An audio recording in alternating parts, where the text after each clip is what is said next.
Olá, o programa Propaganda e Negócios de hoje será super especial. Nós vamos bater um papo com Joseval Peixoto, um ícone do rádio e da comunicação. Não perca, volto já.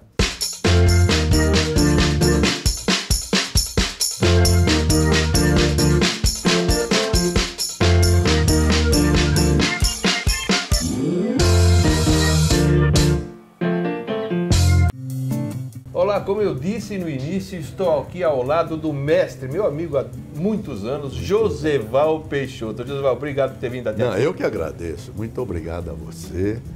Primeiro, por nos reencontrarmos nessa oportunidade. E segundo, por conhecer essa maravilha que é essa casa que é Alpha Channel. Eu não imaginava que era tudo isso. Muito bonito. Impressiona muita gente que vem aqui, fica impressionado. Na região, para se comunicar, falar com esse público de altíssimo poder aquisitivo, tem que ser aqui mesmo. Tá bom. Mas, Joseval, uma das grandes alegrias que eu tive nos 12 anos, fiquei 12 anos na Jovem Pan, quando eu fazia um comentário e você, de vez em quando, fazia um comentário em cima do meu comentário. Para mim, eu tinha vontade de pular. Por quê? Porque nós somos... eu sou tão velho de rádio que eu me sinto em casa em todo lugar. Pô, eu acompanhei esses jingles que você... Na Rádio Nacional do Rio, né? É verdade. Daquele tempo. Então, eu conhecia os jingles. O Franco Neto, então, Fibão? Nossa, o Franco era... O Franco gravava, era gravador. Eu era só ouvinte, né? Mas você fazia um trabalho maravilhoso de recordação, né? Do começo do ar. É verdade. Nossa. Você tem aquilo tudo em arquivo? Tenho 7.500 jingles gravados. Antes era em DVD, agora naquele pendrive pequenininho. Isso eu tenho em livro. Ótimo. Joseval, vamos falar um pouquinho da tua história. Você começou no rádio com quantos anos? Comecei com 15 anos de idade. 15 anos? 15 anos. Na pequenina cidade de Paraguaçu Paulista. Quando pergunto, eu falo que eu trabalhei na Rádio Marconi de Bahia. Mentira, eu trabalhei no serviço de alto-falantes de Paraguaçu Paulista. Depois fiz Paranavaí, fiz Presidente Prudente, que foi uma das maiores rádios que eu trabalhei. Tinha rádio teatro, tinha jornal, tinha auditório, tinha transmissão esportiva, ali que eu me fiz, narrador esportivo. Quer dizer, começou tudo ali em Presidente Prudente. E num determinado dia, na final do campeonato do interior, e aquele ano era Bragantino e Corinthians, o Edson Leite, dos maiores narradores esportivos do nosso país, Copa de 58, ele fazia a final. E ele esteve na minha cidade e eu o recebi na rádio. Eu falei, aí ele me deu toda a vontade, tudo. Falei, e você, menina? Eu falei, eu estou indo, começando a carreira, eu gostaria de ir para São Paulo para fazer direito. Ele falou, você tem uma gravação? Eu falei, tenho, Edson. Ele pediu. Eu mostrei e falou, está contratado, pode. Eu não acreditei, Décio. Eu tinha o quê, Décio? Eu tinha 22 anos. 22 anos. Eu vim contratado pelo Edson Leite para a Rádio Bandeira, que era a grande rádio do Brasil, a cadeia verde e amarela. Foi assim que eu comecei. E o futebol é a tua paixão, né? Minha paixão. Como locutor, paixão, né? Uma história grande. Você narrou o Desafio ao Galo, que foi uma das coisas mais lindas da várzea brasileira, né? Foi verdade. Fez muitos jogos. Eu tenho muita saudade desse programa, que era um programa lindo, porque reunia e era oportunidade para os jovens. Era necessariamente obrigatória, estou falando para Alphaville, preciso ser escorreio, era obrigatória a presença de 5 jovens junto com os veteranos aposentados. Então jogaram lá na época, jogou Djalma Santos, Dino Sani, Garrincha jogou lá, junto com essa meninada. E da várzea de São Paulo. Então, a várzea é o encanto dos bairros dessa cidade. Porque essa é uma cidade muito dura, tem muito pouca oportunidade de união das pessoas. E a várzea, você pega o Botafogo de Guaianazes, Estrela da Vila Santa Catarina, o Parque da Moca, que era um espetáculo. Quer dizer, o povo gosta disso, ama isso. E isso foi para a televisão. Era a criação do Dr. Paulo Machado de Carvalho. Foi, né? Na televisão dele. Ele quer assistir. Agora, era também, você falou que eram jovens abaixo de 18 anos jogando com abaixo de 18 anos. O que era um incentivo. Era um incentivo. Que dali saíram. Não, saíram, eu não me lembro. mais, mas muitos grandes jogadores brasileiros nasceram. Outra coisa que nasceu ali, você não acredita. O presidente da federação era o Eduardo Fará, e ele fez um teste, aquele risco branco do juiz na grama, que hoje vai para o mundo inteiro, você vê na Copa do Mundo, nasceu no Galo, aqui. É mesmo? Campo do CMTC. Era experiência da Federação Paulista. Puxa vida, quanto aprendizado. Muito. Agora, Joseval, também nós tivemos no país um período muito duro, na época da ditadura, né? Você já estava... Você tem quantos anos, Jovem Pan? 53 anos? 53. Eu fui para lá em 63. 63. E nesse período, você era disse difícil. Uma vez, era difícil, né? Era difícil. Você ficou assustado em algum momento? Era você difícil. Me falou um caso que você teve com o Dr. Paulo Machado de Carvalho. Me falou sobre aquilo. O que aconteceu? Até porque eu estava na faculdade de Direito, né? Eu me formei em 65, turma João 23, da São Francisco. A Revolução Militar foi em 64, a Revolução famosa de 64, e foi dura, né? E a gente era jovem, a gente fez lá uma mostra de livros. Todo mundo lutava pelo Brasil, um tipo de nacionalismo que era confundido com o comunismo. A Guerra Fria era pesadíssima entre o Ocidente e a União Soviética, antes dela se evaporar. E a gente botou lá no pátio uns livros como, sei lá, Um Dia na Vida de Brasilino, Quem Faz as Leis no Brasil, Que Sabe Você sobre Petróleo, coisas assim. E o Tico-Tico e o Tico-Tico, repórter. Que era um grande repórter, né? E o Maurício Loureiro Gama tinha um programa no SBT chamado Frente, uma coisa assim, e nos chamou de comunistas. Então, o 11 de agosto fez uma ação contra os dois. Contra o enterro dos dois. O enterro do Maurício e do Tico-Tico. Você tinha lá com essa garotada, vocês fizeram o enterro do Tico. Isso, dos dois. Então, saímos da São Francisco do Largo, fomos até 7 de abril, onde era o Maurício Loureiro Gama, um caixote grande, e o Tico-Tico era um caixotinho de defunto desse tamanho. Só que o 11 colocou uma perua com microfone e eu era o locutor do negócio. Durante essa revolução, eu era tido como um homem de esquerda. Então, eu ia no Pacaembu, você não fugiu ainda? Você não fugiu? Você vai fugir. Pô, a minha filha tinha 3 meses, nasceu em outubro, a Revolução foi em março, abril.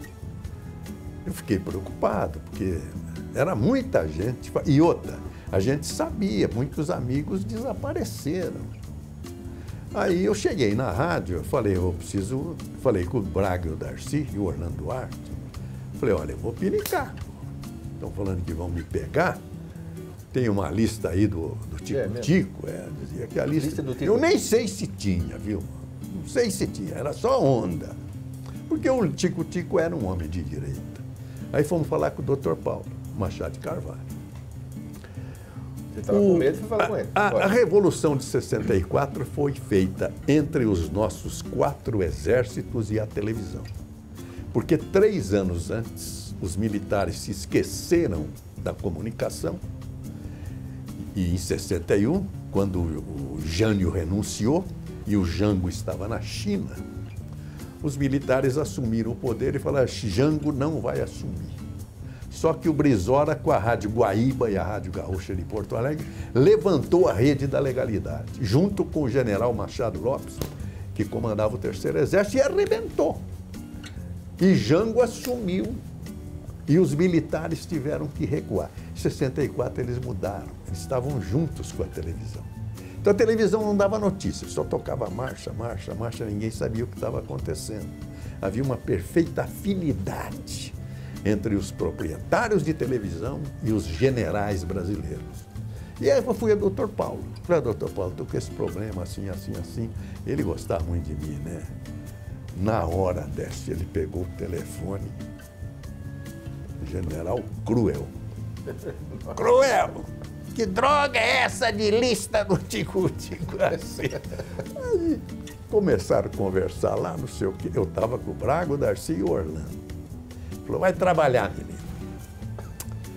Ele falou até uma palavra pesada que eu não vou falar. O general disse que tua lista tem nada disso, não. Então eu tenho esse dever de gratidão com o Dr. Paulo, muito grande. E realmente aí fui trabalhar, né? E a sua trajetória no rádio é esplendorosa, né? Você ainda advoga, né? Você é brilhante. Não, advogo. Não, eu sou a rainha da Inglaterra no escritório. Quem advoga é meu filho, tem lá um grupo, né?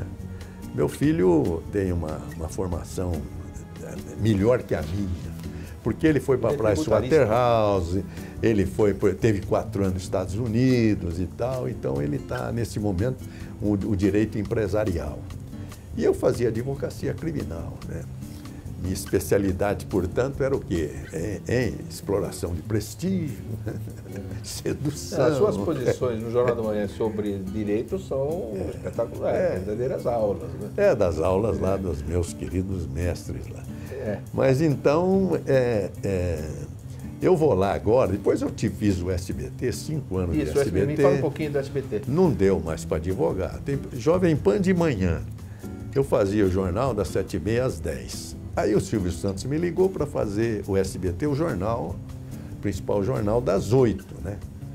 Eu falei, bom, às 8h, às 8h30 é meia hora só. Que isso, pô? No Jovem Pan, o jornal é às 7h30, eu chego lá às 7h30, porque foi preparado na noite anterior. O jornal do SBT é às 8h, você tem que chegar às 2h da tarde. Porque aquilo é um artesanato. Como é que você fazia? Você fazia um jornal cedo e saía de lá umas 10 da noite? Eu saía às 10 da noite, ia para casa para tomar banho, jantar, ia dormir 2h da manhã e levantar às 6h. Não dava, Décio, não dava. Ninguém merece. Eu falei com o Silvio, ele falou, não, fica e tal, mas... A sua despedida no SBT foi emocionante, foi bonita. Nós temos até algumas fotos que estamos mostrando aí. Foi bonito. E agora, José, você está saindo da Jovem Pan. Estou saindo agora, também. No final do ano, né? Também falei lá com os filhos com os ouvintes. Ali eu não sei nem como é que vai ser, porque o rádio é minha paixão, né? Mas eu fui liberado do jornal, só faço o fecho do jornal. Às 10h eu fecho o Jornal da Manhã. Isso até o fim do ano. Depois o Tutinha falou, você não pode sair assim, pô, vamos fazer uma festa, vamos chamar as pessoas que trabalham, vamos chamar o Silvio, né, que tá, não sei o quê, tem aquele problema do sequestro. Me fala um pouquinho também desse sequestro. Eu me lembro que ele ligou para a Jovem Pan para falar com você. A pessoa achou que não era. Sequestro do Silvio, todo mundo lembra. Ele foi sequestrado. E eu tinha entrevista. Não existe uma preocupação, vai ver que é algum imitador dele, porque sempre que quando ele liga para pedir pizza, parece que o cara não quer entregar. Eu sei que a gente tinha entrevistado 2 coronéis da Polícia Militar de São Paulo, que são especialistas em conversar com o sequestrador. Uma especialização que faz na Europa, no mundo, eles trocam ideias, etc. E eles falaram, a gente vai cansando o sequestrador. Ele vai pedir uma série de coisas, você não vai dar. Você fala, olha, eu não posso, eu sou um coronel da PM, mas você quer um avião? Tá, não sei o que, fica naquela conversa. Falou, jamais você entrega a autoridade máxima para o sequestrador. Falou isso de manhã, não demorou muito, o governador foi na casa do Silvio e se entregou ao sequestrador. Se entregou. Um absurdo. Mas tudo foi bem, negociou tudo. Aí o sequestrador se entregou, o governador saiu, o Silvio pegou o carro dele, está saindo, eu estou vendo na televisão, aí eu dei um cacete no governador. Falei, foi irresponsável. Nós tivemos aqui a entrevista dos coronéis da PM, não é assim que procede. Quem era o governador? Eu não me lembro se era o Alckmin, era o Acho que era o Alckmin. Não me lembro mais. Né? Porque isso nem era importante na época. Na verdade, a irresponsabilidade foi muito grande. E eu dei as normas, ao contrário. Feriu todas as normas do diálogo com o sequestrador. Eu estou falando isso, o meu técnico, né? Você sabe, o jornal tem um diretor, tem não sei o quê. Eles não estavam ali. O meu técnico falou assim, o Silvio quer falar com você. Eu falei, põe esse cara no ar. Mas eu pensei que era brincadeira, né? Porque não foi o diretor que comandou o negócio, foi o técnico. Falou, o Silvio quer falar com você, põe esse cara no ar. Pensando que era brincadeira, né? Porque no rádio tem muito isso, você fala, tá, vai entrar fulano. O rádio é muito dinâmico. Entrou no ar, entrou o Silvio.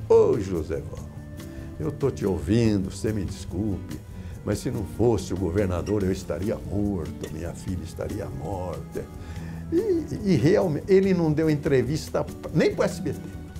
para ninguém, só para mim na Jovem Pan. Então foi um destaque muito grande, né? Sem dúvida foi.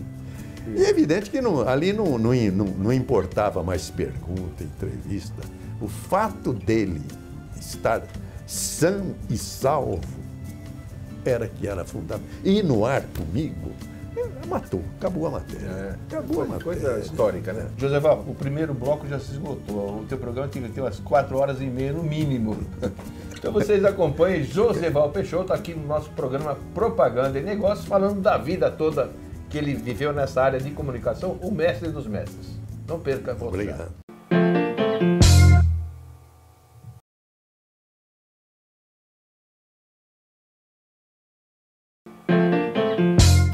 Segundo bloco da entrevista com o mestre Joseval Peixoto. Joseval, os premiados nunca gostam de falar dos prêmios que ganham. Você é um dos profissionais mais premiados do Brasil. Fala um pouquinho dos seus prêmios, os troféus. Eu ganhei muitos prêmios, né? 4 Roquete Pinto, que era o grande prêmio da época, né? Prêmio Governador do Estado, que era muito bom, porque dava dinheiro, que era um decreto eleito pelos jornalistas. Esse ano eu ganhei a PCD, Associação Paulista dos Críticos de Arte, que é um prêmio importantíssimo, né? Que ganhei também o prêmio lá do SBT. E assim, do Desafio ao Calo, bola de prata, de bola de ouro lá do Rio, uma taça de prata, um clube montado pelo Jornal da Tarde da época. Então a minha galeria é bonita. Estamos mostrando alguns dos seus troféus aí que você trouxe para mostrar no seu programa. Vamos falar um pouquinho de futebol, de Copa do Mundo. Você estreou em Copa do Mundo em que ano? Foi em 70. Copa do México. Copa do México. Agora, aquilo lá, só para os mais jovens entenderem, era um pool de jornalistas, não é isso? O México é vizinho dos Estados Unidos e não havia satélite. Todas as linhas telefônicas eram entregues para a indústria e o comércio americano para falar com o mundo. Para a Copa do Mundo do Brasil, futebol, sobrou uma linha, para São Paulo, para todas as emissoras. Só que as emissoras eram independentes, era a Bandeirantes, com o Fiore e o Mauro Pinheiro, era o Pedro Luiz com Mari Moraes, a minha equipe era eu com Leônidas, o Cláudio Carçulli. E a gente teve que se unir na mesma transmissão. Eu falei, mas que jeito? Falou, vamos fazer o seguinte, nós somos 3, um abre a transmissão e fecha e comanda o intervalo, um irradia o primeiro tempo, outro o segundo, aí gira. Falei, se o Brasil for na final, aí os 3 têm que irradiar. Falei, então, um irradia, são 90 minutos, um irradia 30, outro irradia 15 finais e 15 iniciais, segundo tempo, e o outro fecha com os 30 minutos finais, que era o filé, né? Porque o Brasil... porque o Brasil disputava a posse definitiva da Taça Gilles Rémy, que era uma taça de ouro, maciça, instituída em 30, a taça tinha 40 anos. Quando chegou no Brasil foi roubada. Imagina. Você imagina. É inacreditável. Na guerra, consta que a Federação Italiana enterrou para não ser transformada em bala de canhão, não sei o quê, porque ela era de ouro maciço, né? Então, eu falei, como é que fazemos? Vamos fazer um sorteio. Nós elegemos o Dr. Paulo Machado de Carvalho para comandar um sorteio. Foram os 3 ávidos para irradiar os 30 finais. Aí o homem lá de cima, que me carrega desde os 15 anos, entregou para mim os 30 minutos finais. Olha, Décio, mas eu podia receber os 30 minutos finais com 4-0 para o Brasil e irradiar só o jogo da Itália. Foi 4-1 o jogo. Eu recebi o jogo 1-1. Quem transmitiu os 3 gols da vitória do Brasil fui eu. 4-1. E mais ninguém pela maior rede de rádios da América. Isso está na minha história. É muita estrela, né? Muito. Além de, ou seja, premiou a competência e tal. Todos eram brilhantes. Mas o Pedro foi meu padrinho de casamento. Eu era ídolo do Pedro, né? O Pedro era meu ídolo, né? O Fiore. Na época, nós tínhamos grandes narradores. Não era só esses 3. Tinha o Haroldo Fernandes, Darcy Reis, Braga Júnior, Geraldo Zé de Almeida na televisão. No Rio você tinha o Duvaldo Cosi, Jorge Cury. José, então vamos fazer o seguinte, vamos ver o último gol narrado por você, do Carlos Alberto. Carlos Alberto. Um golaço. Golaço. A aula de futebol estava ali, né? Tava. Não, e antes da narração, o Clodoaldo deu um baile, deu um show. E a narração pega, né? O show de Clodoaldo. É bonito. Josival Peixoto na Copa de 70 no México. Vamos ver. Clodoaldo, tira a bola, entrega agora para onde está colocado o jogador Pelé, para Gerson, Gerson para Clodô. Clodô finta, primeiro o italiano, vai descendo, finta mais um. Olha o passeio de Clodoaldo. Outra finta de Clodô.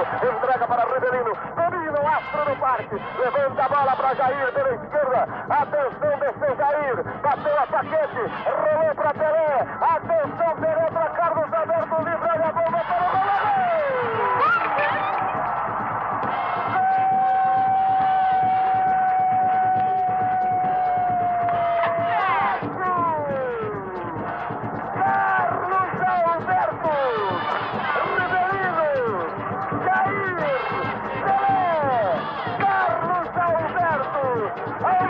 O placar transborda, o placar de 4-1, sobe as nuvens do estádio Azteca, esparrama-se pela América Central, deita-se correndo pela Verde Amazonas para chegar ao solo brasileiro. Borbulhante alegria, vem Brasil florido, Brasil colorido, 4-1 no placar, é sua, Albertozinho, vai buscar no fundo do gol. Olha que beleza de gol da seleção brasileira. Josival, e no rádio? Você narrou a tua maior emoção em todas... Teve alguma grande emoção antes? Oxe, várias, né? Várias. Mas o milésimo, eu ia falar. O milésimo gol do Pelé foi um negócio fantástico. Eu narrei Maracanã, Santos e Vasco. Foi um pênalti, Pelé foi derrubado. E depois do pênalti, a caminhada do Pelé para a volta olímpica, ele chorando, o Santos em linha indiana esperando o Pelé no centro de campo, é uma narração bonita. Ele fez um depoimento, inclusive, sobre as criancinhas, cuidado das criancinhas. Foi tomada como demagogia, tá uma bobagem. Pelé não precisa disso. Quando o Geraldo Blota foi chamado, foi em cima do Pelé, ele falava: ajudem as crianças do Brasil, pelo amor de Deus. Foi um troço dramático. Vamos ver essa gravação? Oxe. Vamos lá. Para Clodoaldo caminha com a bola, vai penetrando o Pelé, atenção, foi lançado, dominou, derrubado! Derrubado Pelé! Para impedir a conquista dos 1000 gols! Moacir e René já haviam sido batidos! Pelé ia faturar o 1000! Foi derrubado na área. Olha, Josival, felicidades para você irradiar 1000 gols, seu Pelé. Atenção, Brasil. Bola na marca fatal. Ele que já faturou tantas de bola parada, tanto na marca do pênalti como de longa distância. Agora está preparado para a sua consagração, para entrar para a história do futebol universal. De uma vez por todas, Pelé. Andrada no centro do gol. O rei com a mão na cintura. A coroa levantada. Abaixa-se ele, o rei vai tomar distância. Todo o fotógrafo para fora da grande área. Volta-se. Ele agora demonstra estar tranquilo, com aquela serenidade. Agora correu de paradinha, tirou!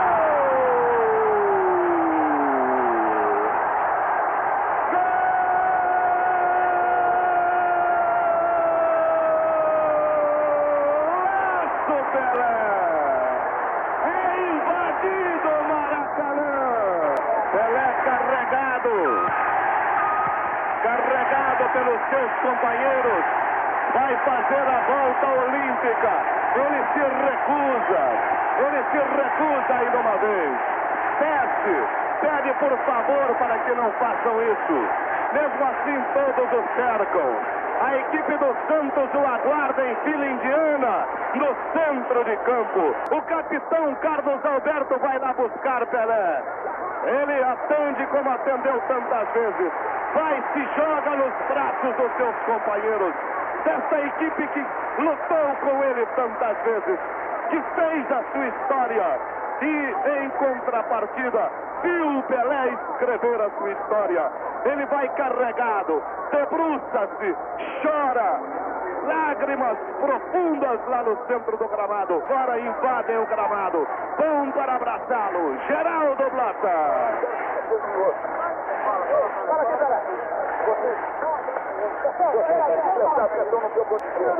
Agora todo mundo está voltado a vista para aqui, todo mundo, a maior parte do mundo está me ouvindo. Pelo amor de Deus, todos, vamos proteger os pobres, vamos proteger as crias, todos pesados, vamos ajudar todo mundo, pelo amor de Deus. O povo brasileiro não pode esquecer das crianças, crianças precisando, as casas de caridade, vamos pensar nisso, não vamos pensar só em festa. Pelo amor de Deus, olha o Natal das crianças. Olha, é realmente emocionante a gravação pelo rádio. Né? Pelo rádio. Aliás, até hoje, o rádio é imbatido na gravação. O rádio é tão bonito porque a imagem do rádio está na cabeça do ouvinte. É o ouvinte, é a imaginação do ouvinte, que é mais fantástica que a realidade. Então isso é que é bonito. Eu sempre dizia na propaganda, aqueles jingles, que às vezes uma mulher bonita está na sua imaginação, através do jingle, e não na imagem pela televisão. Mas, Josival, me fala alguma curiosidade. Você é um homem de comunicação, brilhante advogado, homem de televisão, homem de rádio durante muitos anos, ainda é um extraordinário mestre da comunicação. Me fala alguma coisa curiosa a seu respeito. Ó, tem uma coisa na minha vida que é incrível, né? Os acasos da minha vida são espantosos. Eu vou ter que prestar conta lá em cima, contas pesadas. Nós íamos indo narrar um jogo acho que do Palmeiras em Votuporanga, de perua. E o motorista, eu, o Geraldo Blota e o Leônidas da Silva. E a gente ia cantando, até para o motorista não dormir. A gente cantava samba e tal. E a gente ia cantando os sambas dos Demônios da Garoa, do Adoniran Barbosa. Chegou no meio do caminho, precisou parar para encher tanque, a gente tomou um café e tal, não sei o que, paramos no posto. Quando saiu, furou o pneu da perua. E aí nós voltamos, lógico, para consertar o pneu. O Geraldo Blota, que era compositor, o Geraldo compôs o Jarro da Saudade, o Geraldo já era compositor. Ele chegou e falou, pro cara do bar, e nós aqui outra vez. E aí, ele meteu um samba, se vocês pensam que nós vamos embora. Ele fez a primeira parte, eu emendei a segunda parte, que era no estilo dos Demônios. E criamos essa música, né? Que é minha e do Geraldo Blota. Aí nós criamos lá no posto, né? E enquanto aguardava um pneu, cantamos. Falei, GB, vamos ver se a gente canta mais para não esquecer, né? A letra. Aí nós fomos cantando, na volta cantamos. E chegou em São Paulo, na volta, a gente chegou 5 da manhã, a gente viajava de noite para matar verba, né? Que a rádio dava o hotel, mas a gente voltava para matar verba. Chegou de manhã na rádio. Vai ganhar um troco a mais. Isso. A Rádio Pan-Americana, já é a Jovem Pan, estava junto com a Record e a TV Record. Era um grupo de emissoras unidas. Olha os acasos. Nós chegamos 5 e pouco da manhã, os Demônios da Garoa estavam saindo, passaram a noite inteira gravando. Eu não conhecia, mas o Geraldo Blota conhecia. Chamou o Toninho, falou, Toninho, vem cá. Você passamos a noite gravando, vem ver o que nós fizemos. Botamos para ele, eles pegaram na hora. Na hora, eles pegaram, porque é o estilo deles. Ele falou, GB, dá pra gente, eles iam gravar o Vila Esperança, que é um poema lindo do Adoniran. Aquele tempo tinha os compactos, você que conhece jingle, lembra que só tinha duas músicas, uma de cada lado. Falou, não temos nada para pôr do outro lado. Em 38 rotações. Isso. Ia repetir um samba antigo, né? Nós vamos botar do outro lado. O Oi, nós aqui outra vez. Adivinha qual foi o sucesso? O Oi, nós aqui outra vez. Depois eles lançaram um LP, nome do LP. Oi, nós aqui outra vez. Isso é. Vamos ver um pouquinho? Não, e outra coisa que é curiosíssima. A Escola de Samba Rosas de Ouro fez uma homenagem para o Adoniran Barbosa e construiu um samba, que é lindo e tal, não sei o quê, desfilou.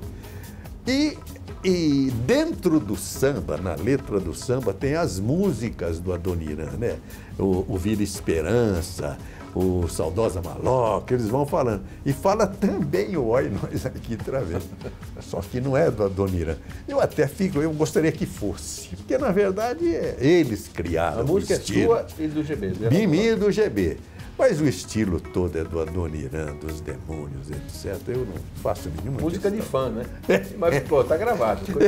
Você matou. É música de fã. É isso aí. Até porque eu não tenho vergonha de dizer, eu sou compositor dessa música dos Demônios e eu não sei o que é Lá maior. Com isso nada. Vamos ouvir um trechinho da música, vamos lá. Oi, nós aqui outra vez. Se você pensa que nós vamos embora, nós enganemos vocês. Fingimos que fomos e mordemos. Oi, nós aqui outra vez. Se você pensa que nós vamos embora, nós enganemos vocês. Fingimos que fomos e mordemos. Oi, nós aqui outra vez. A música está na cabeça de todo mundo. Agora, Josival, me fala um pouco do rádio. A sua opinião, um dos maiores homens do rádio do Brasil.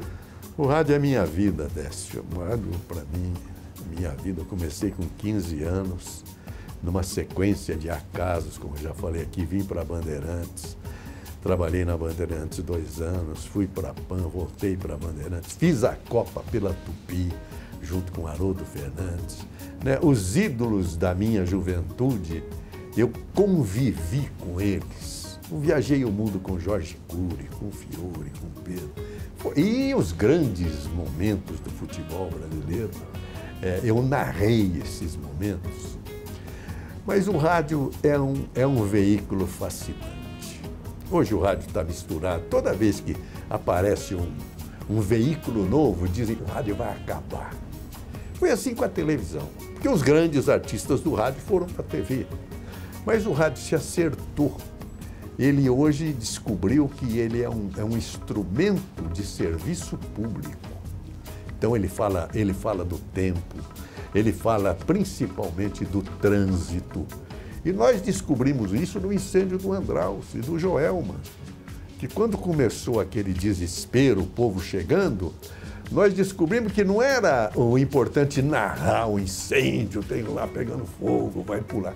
O importante era pedir para o povo ir para o Hospital das Clínicas dar sangue.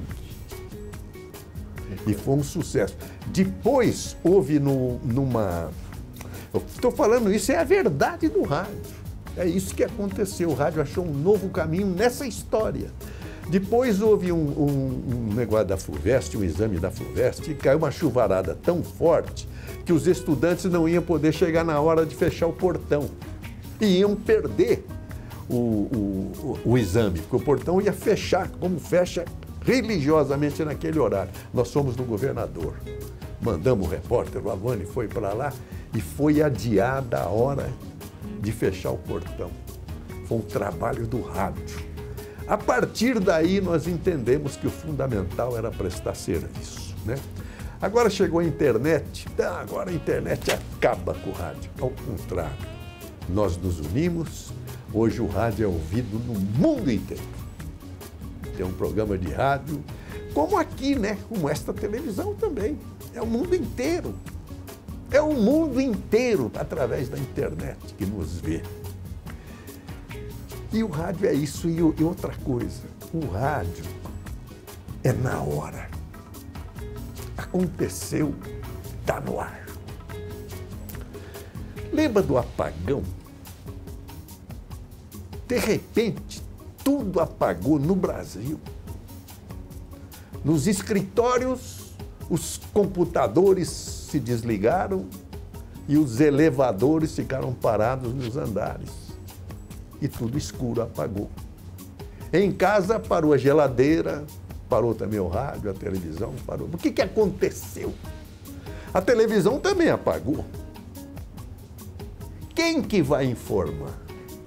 era o radinho a pilha e o radinho do carro. Porque o rádio não apagou. Ele continuou no ar. Mas não é só. Você já pensou o que é o rádio para o deficiente visual? O rádio é tudo. O rádio para o deficiente visual é o infinito. É o universo. O rádio é muito bonito. Joseval. Obrigado. Eu tive o prazer de ouvir aqui o encerramento do Jornal da Manhã da Jovem Pan ao lado. E para quem acha que ele fala isso lendo, é no mais absoluto improviso na inteligência. E eu vi que você se emocionou muito falando do rádio. O rádio é bonito, sim. Eu devo parar com ele agora no fim do ano, porque realmente eu engano bem.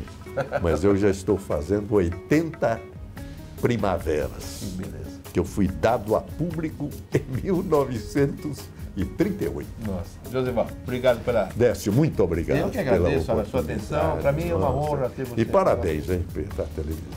Muito obrigado. É uma honra para todos nós aqui do Alpha Channel ter você aqui nessa casa. E volte sempre. Né? Agora, você estará envolvido, que eu te conheço bem, em outras atividades. Venha contar novidades com a gente aqui, tá bom? Fechado? Tá bom, fechar. Esse foi o genial Joseval Peixoto, que esse sim deu um show de entrevista aqui no nosso programa Propaganda e Negócio. Eu espero que todos vocês tenham gostado e até a próxima. Tchau.